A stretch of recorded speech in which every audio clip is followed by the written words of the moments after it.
5 seconds to go. Mr. President, I congratulate you on your election as President of the 56th General Assembly. I also take this opportunity to warmly congratulate the Secretary General and the United Nations on being honored with the Nobel Peace Prize. This session of the General Assembly is being held in the shadow of the barbaric terrorist attacks, which dramatically reminded us that neither distance nor power insulates a state from terrorism.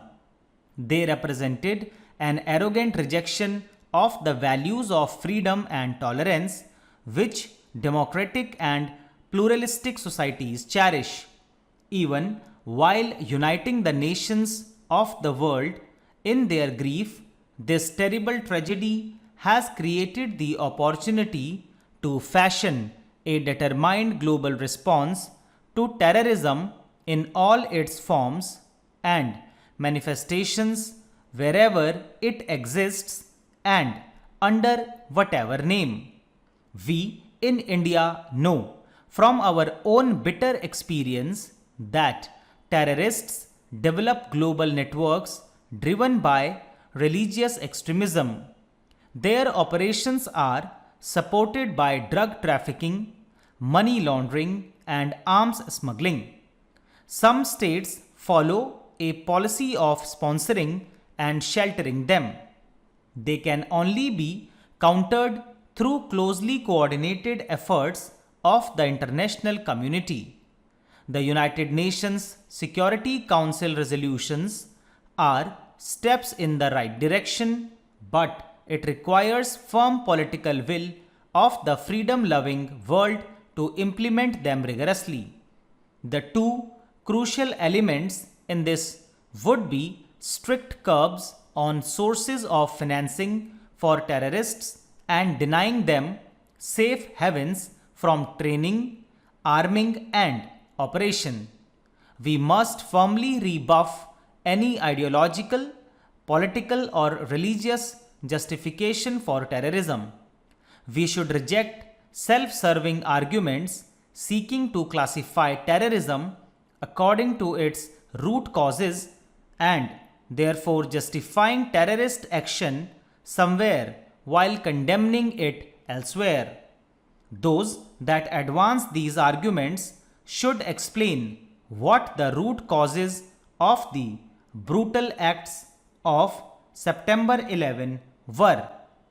Mr. President, India supports the current campaign against the terrorist networks in Afghanistan. We hope that it reaches an early and successful conclusion. That country's current travails can only end with the establishment of a broad-based representative and neutral government which would stop the export of terrorism and extremism. The international community should work towards this even while the military campaign continues so that we avoid a political vacuum at the end of the campaign. This is the basis for our belief that India can play a useful role in this process. The task of reconstruction in post-conflict Afghanistan also merits the urgent attention of the international community. It would require massive external assistance to create an economic situation conducive to the speedy return and rehabilitation of the millions of Afghans who have taken refuge in other countries of this region. Again, India stands ready to join international efforts for this. We have already announced relief assistance of 1 million tons of wheat, medicines, and medical assistance for needy Afghans within and outside the country. We have also pledged $100 million to post-conflict Afghanistan for reconstruction. We are prepared to do more. Mr. President, nearly 6,000 lives were lost on September 11. But the global economic downturn in its aftermath will take a far larger human toll, mainly in the developing world. The World Bank has estimated that tens of thousands more children will die worldwide, and some 10 million more people are likely to go below the poverty line of $1 a day. It is pertinent to reflect on these chilling statistics even as the ministerial conference gets underway. Before we embark on any new initiatives for globalization and sustainable development, we should recognize that political support for them would be determined primarily by the impact of these regimes on poverty. For most developing countries, this has done little for economic growth, while poverty levels and income gaps have worsened. Globalization has constrained developing countries in mobilizing public resources for poverty alleviation. This is why public support for the globalization regime has vanished in developing countries. This is also why we have argued strongly that implementation issues should first be resolved before we try to widen the WTO agenda further. Our public is unwilling to accept another post-dated check when an earlier one has bounced. Similarly, the movement towards sustainable development has proved a disappointment. Developing countries are unable to realize fair payments for their sovereign biodiversity resources and traditional knowledge. The treaties on climate change and biodiversity have also failed to activate the anticipated investment and technology transfers to developing countries. Multilateral development agencies are also constrained in their resources, of which, in any case, very little is available on concessional terms. The inevitable conclusion is that for current regimes of globalization and sustainable development to be strengthened or even to survive, they must re-engineered to generate large-scale finances for poverty alleviation. The passion for globalization has to be tempered by compassion for its victims. Sadly, this thought has not penetrated into the thinking of the developed economies.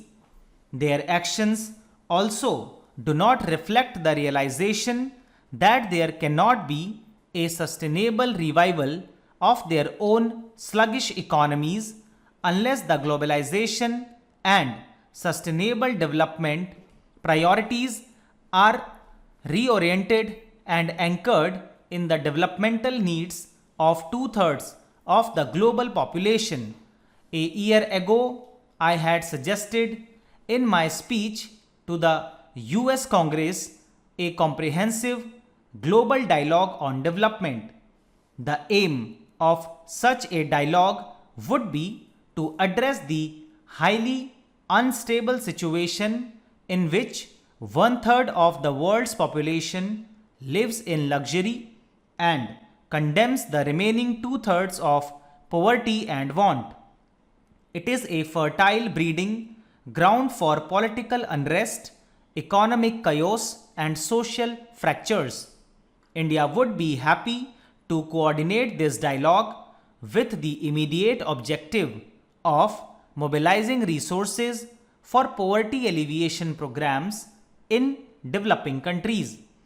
The struggle for equitable development and the war against poverty are as important as our campaign against terrorism and our collective research for security. At a time when an external stimulus has motivated us to unite against terrorism and for security, let us summon an equally strong inner resolve for development and poverty alleviation. They are just as crucial for a global order at peace with itself. Thank you very much. Stop. तो दोस्तों इसी के साथ ये dictation यहाँ पर finish होती है। पूरी उम्मीद है आपने इसे बहुत अच्छे से लिखा होगा। मेहनत करते रहिए और कमेंट सेक्शन में बताइए आपकी कितनी मिस्टेक आई इस मैटर में। आपसे मुलाकात करता हूँ अगली क्लास में अगली ट्रांसक्रिप्शन के साथ। तब तक के लिए बाय बाय, टेक केयर।